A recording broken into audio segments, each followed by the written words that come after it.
اللہم صلی علی سیدنا محمد وعلی آلہ وصحبہ وبارک وسلم۔ حضرت اوس بن اوس سے روایت ہے کہ اللہ کے محبوب پاک صلی اللہ علیہ وسلم نے فرمایا، بے شک تمہارے دنوں میں سے جمعے کا دن سب سے بہتر ہے۔ اس دن حضرت آدم علیہ السلام پیدا ہوئے اور اسی دن انہوں نے وفات پائی، اور اسی دن سور پھونکا جائے گا، اور اسی دن سخت آواز ظاہر ہوگی۔ پس اس دن مجھ پر کثرت سے درود بھیجا کرو، کیونکہ تمہارا درود مجھ پر پیش کیا جاتا ہے۔ صحابہ کرام نے عرض کیا، یا رسول اللہ صلی اللہ علیہ وسلم، ہمارا درود آپ کے وصال کے بعد آپ کو کیسے پیش کیا جائے گا جبکہ آپ کے جسد مبارک خاک میں مل چکا ہوگا، معاذ اللہ؟ تو آپ نے فرمایا، نہیں، ایسا نہیں ہے، بے شک اللہ تعالیٰ نے زمین پر انبیاء کرام علیہ السلام کے جسموں کو کھانا یا کسی بھی قسم کا نقصان پہنچانا حرام کر دیا ہے۔ اور ایک روایت میں ہے کہ آپ نے فرمایا، بے شک اللہ بزرگ و برتر نے زمین پر حرام کر دیا ہے کہ وہ ہمارے جسموں کو کھائے۔ سبحان اللہ۔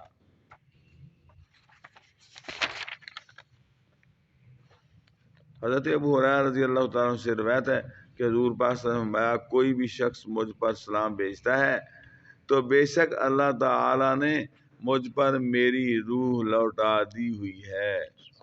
اللہ میری روح لوٹا دی ہوئی ہے اور میری توجہ اس کی طرف مبذول فرماتا ہے، یہاں تک کہ میں اس کے سلام کا جواب دیتا ہوں۔ حضرت ابو درداء رضی اللہ تعالیٰ عنہ سے روایت ہے کہ حضور نبی کریم رؤوف الرحیم صلی اللہ علیہ وسلم نے فرمایا، جمعہ کے دن مجھ پر نہایت کثرت سے درود بھیجا کرو، یہ یوم مشہود یعنی میری بارگاہ میں فرشتوں کی خصوصی حاضری کا دن ہے۔ اللہ سبحان اللہ۔ اس دن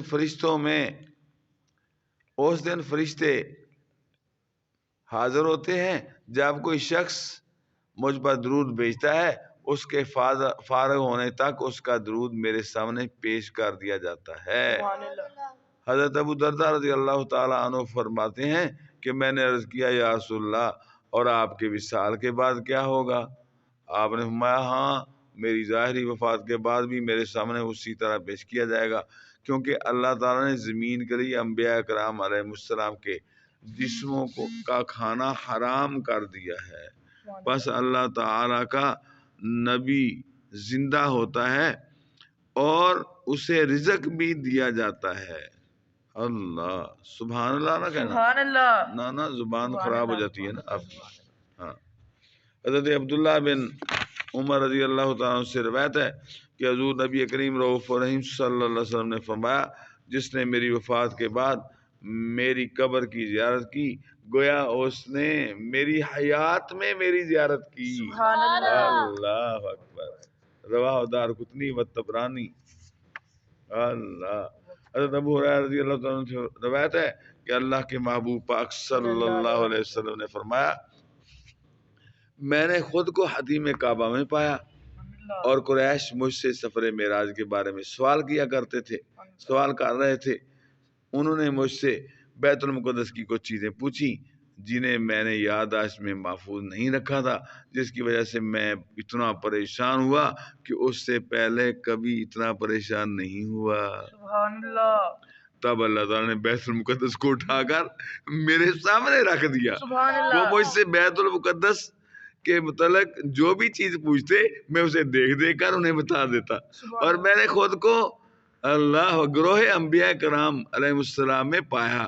میں نے دیکھا کہ حضرت موسیٰ علیہ السلام کھڑے مصروف صلاۃ تھے اور وہ قبیلہ شنوع کے لوگوں کی طرح گھنگریالے بالوں والے تھے، اور پھر دیکھا کہ حضرت عیسیٰ بن مریم علیہ السلام کھڑے مصروف صلاۃ تھے، اور عروہ بن مسعود ثقفی ان سے بہت مشابہ ہیں، اور پھر دیکھا کہ حضرت ابراہیم علیہ السلام کھڑے مصروف صلاۃ تھے، نماز پڑھ رہے تھے، اور تمہارے آقا یعنی خود حضور پاک صلی اللہ علیہ وسلم ان کے ساتھ سب سے زیادہ مشابہ ہیں، ابراہیم خلیل اللہ علیہ السلام کے ساتھ۔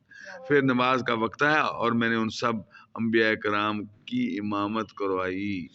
جب میں نماز سے فارغ ہوا تو مجھے ایک کونے مجھے ایک کہنے والے نے کہا یہ مالک ہیں جو جہنم کے دروغہ ہیں، انہیں سلام کیجیے۔ پس میں ان کی طرف متوجہ ہوا تو انہوں نے مجھ سے پہلے مجھے سلام کیا۔ سبحان اللہ۔ اللہ، اور پورا بیت المقدس ہی اٹھا کے آگے رکھ دیا۔ پورا جو ہے وہ مسجد اقصی ہی سامنے رکھ دی۔ حضرت انس رضی اللہ تعالیٰ عنہ فرماتے ہیں کہ انس بن مالک سے مروی ہے کہ حضور نبی کریم رؤوف رحیم صلی اللہ علیہ وسلم فرمایا معراج کی شب میں حضرت موسیٰ علیہ السلام کے پاس آیا، اور حداب کی ایک روایت میں ہے کہ فرمایا سرخ ٹیلے کے پاس سے میرا گزر ہوا تو میں نے دیکھا کہ حضرت موسیٰ اپنی قبر میں کھڑے مصروف صلاۃ تھے۔ سبحان اللہ۔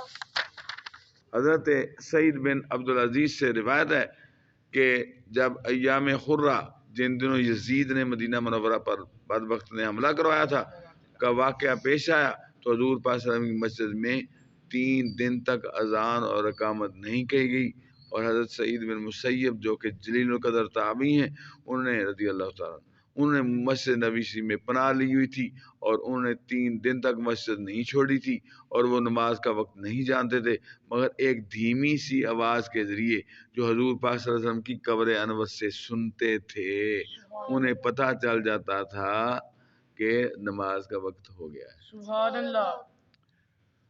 اللہ، حضرت انس بن مالک رضی اللہ عنہ فرماتے ہیں حضور پاک نے فرمایا انبیاء علیہ السلام اپنی اپنی قبروں میں زندہ ہیں اور نماز پڑھتے ہیں۔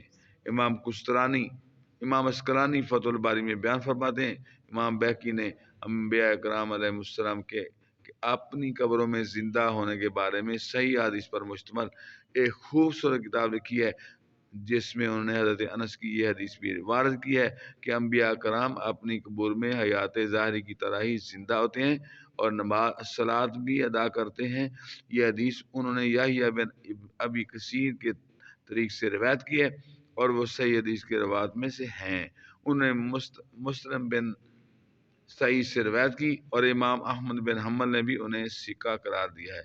امام ابن حبان نے یہ حدیث حجاج اسود سے روایت کی ہے، اور وہ ابن ابی زیاد البصری ہیں، اور انہیں بھی امام احمد بن حنبل نے ثقہ قرار دیا ہے۔ امام ابن معین نے بھی حضرت ثابت سے یہ حدیث روایت کی ہے۔ امام ابو یعلا نے بھی اپنی مسند میں اسی طریقے سے یہ حدیث روایت کی ہے، اور امام بزاز نے بھی اس کی تخریج کی ہے، اور امام بیہقی نے اسے صحیح قرار دیا ہے۔ صلی اللہ علیہ حبیبہ محمد و آلہ وصحبہ وبارک وسلم۔